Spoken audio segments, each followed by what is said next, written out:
जय श्री कृष्णा दोस्तों, आप और आपका परिवार कान्हा की कृपा से सदा सुखी रहे।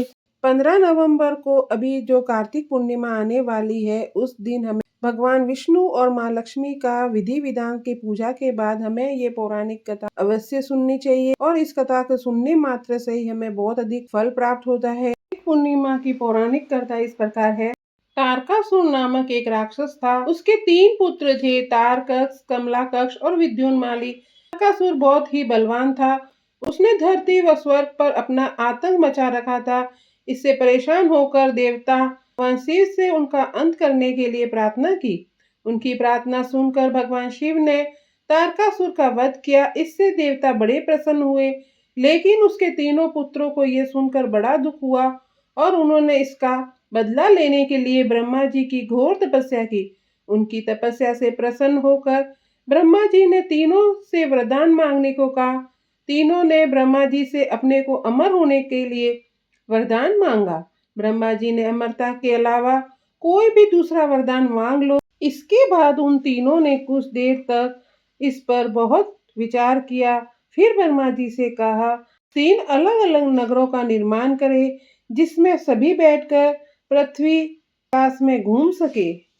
1000 साल बाद जब हम मिले तो हम तीनों के नगर मिलकर एक हो जाए। जो देवता इन तीनों नगरों को एक ही बाण से नष्ट करने की क्षमता रखता है, वही हमारी मृत्यु का कारण बने।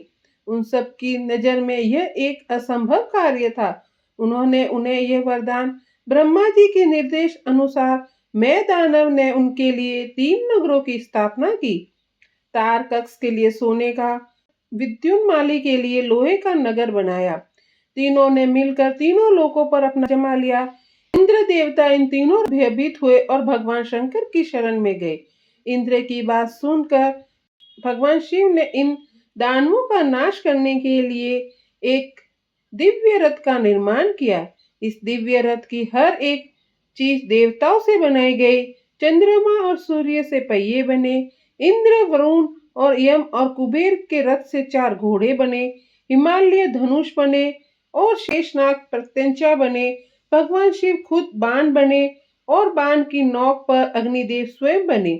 इस दिव्य रथ पर भगवान शिव स्वयं सवार हुए और देवताओं से बने इस रथ और तीनों भाइयों के बीच भयंकर युद्ध हुआ।